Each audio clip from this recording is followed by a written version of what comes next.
আসসালামু আলাইকুম। বিএনপির ভূমিধস বিজয়ের পরপরই আওয়ামী লীগের কোটি কোটি কর্মী সমর্থক এবং একই সঙ্গে সাধারণ মানুষের মধ্যে নিঃসন্দেহে প্রশ্ন উঠছে, এই মুহূর্তে আওয়ামী লীগের প্রতি বিএনপির আচরণ কেমন হবে? আওয়ামী লীগের নেতাকর্মীরা কি সহসাই রাজনীতিতে ফিরতে পারবেন? খুব স্বাভাবিক প্রশ্ন।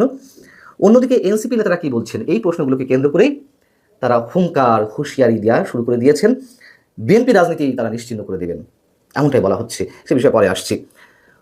আমরা আওয়ামী লীগের প্রতি বা শেখ হাসিনার প্রতি বিএনপির মনোভাব বোঝার চেষ্টা করতে পারি এই মুহূর্তে বিএনপির যিনি অন্যতম শীর্ষ নেতা এবং খুবই গুরুত্বপূর্ণ একজন নেতা, স্থায়ী কমিটির সদস্য সালাউদ্দিন আহমেদের বক্তব্য থেকে।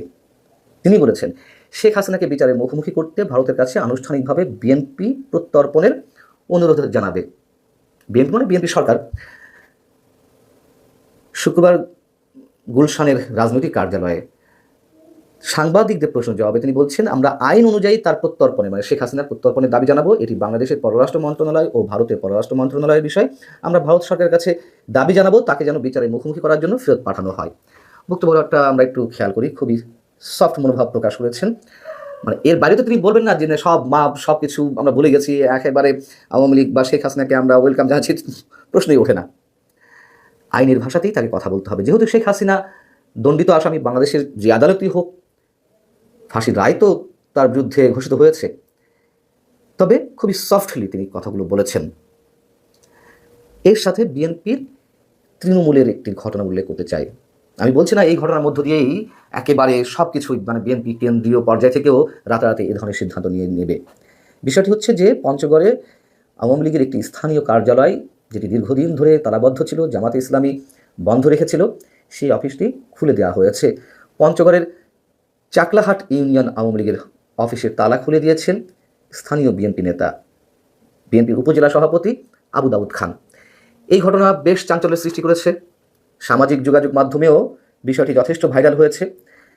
এর পরপরই আওয়ামী লীগ নেতাদের কাউকে কাউকে বলতে শোনা যাচ্ছে, বা সেখানকার স্থানীয় নেতাদের পর্যায় থেকে, বাংলাদেশের পতাকা ও মুক্তিযুদ্ধ নিয়ে যদি কেউ ছিনিমিনি খেলার চেষ্টা করে, আমরা সবাই ঐক্যবদ্ধভাবে কাঁধে কাঁধ মিলিয়ে এই পরাজিত শক্তিকে আবার নস্যাৎ করব। দলমত নির্বিশেষে সবাই আমরা এলাকায় থাকতে চাই।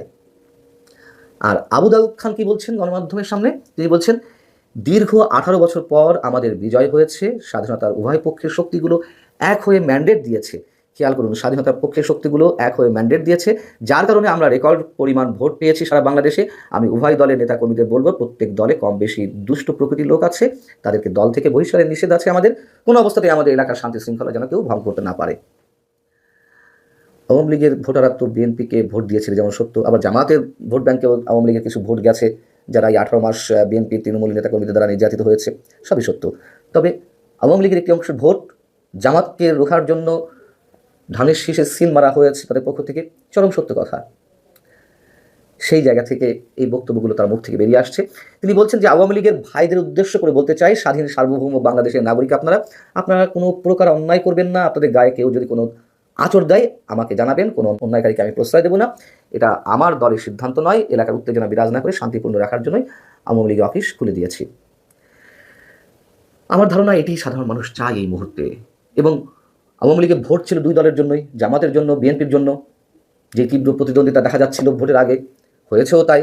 এবং মির্জা ফখরুল ইসলাম আলমগীরও সোজা সাপটা বলেছেন যে আমরা আপনাদের পাশে আছি। শেখ হাসিনা ভারতে গিয়ে আপনাদের যেমন বিপদে ফেলেছেন, আমরাও এক ধরনের আপদে আছি। সেটির বহিঃপ্রকাশ মানুষ দেখতে চায়। তারেক রহমান দেশে ফিরে তিনি নিজেও সৌহার্দ্যের রাজনীতির ইঙ্গিত দিয়েছেন এবং বলেছেন যে কোনো রাজনৈতিক দলের নিষিদ্ধ হওয়ার বিষয়টি বিএনপি কখনোই মানে না বা বিশ্বাস করে না। যদিও এটি নিয়ে অনেক বিতর্ক আছে, তারপরেও তিনি বলেছেন।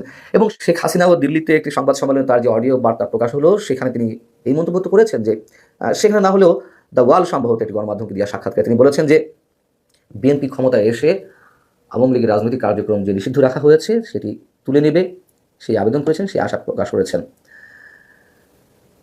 অতএব অনেকই তো হলো, আর নিঃসন্দেহে হিংসার রাজনীতি মানুষ দেখতে চায় না। অবশ্যই আওয়ামী লীগের যারা অপরাধী, আবারও বলি, যারা দুর্নীতি গুম খুনের সঙ্গে জড়িত, তাদের প্রত্যেকের বিচার বাংলাদেশের মানুষ চায়।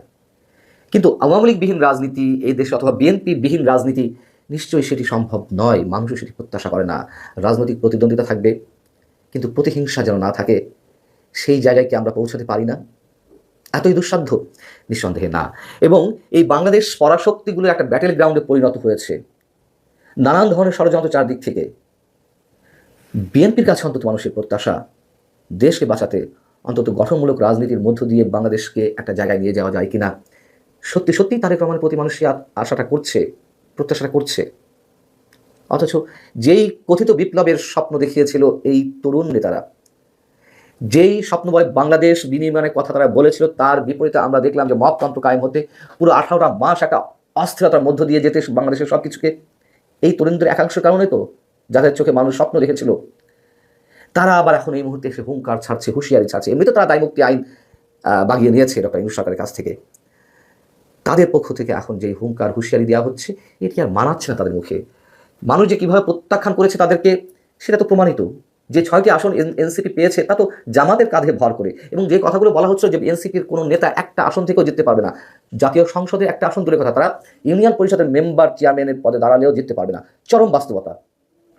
সেই এনসিপি নেতারা এখন যেই হুঙ্কার হুঁশিয়ারি ছাড়ছে আগে থেকেই, তাদের বিপদ আশ করতে পেরে, তাদের বিপদ দিয়ে তো বাংলাদেশ চলবে না। পুরো বাংলাদেশটা এই বিপদগ্রস্ত হচ্ছে কিনা ক্রমান্বয়ে মানুষ সেটাই বিবেচনা করবে। আসিফ মাহমুদ সজীব ভুঁইয়া তিনি কি বলছেন? আওয়ামী লীগের সঙ্গে হাত মেলালে 3 মাসের মধ্যেই বিএনপির পতন ঘটবে। দেখা যাক। নাসিরউদ্দিন পাটোয়ারি তিনি মন্তব্য করলেন, মির্জা আব্বাসের রাজত্ব ভেঙে খান খান করে দেওয়া হবে, বিএনপির রাজনীতি নিশ্চিহ্ন করে দেওয়া হবে।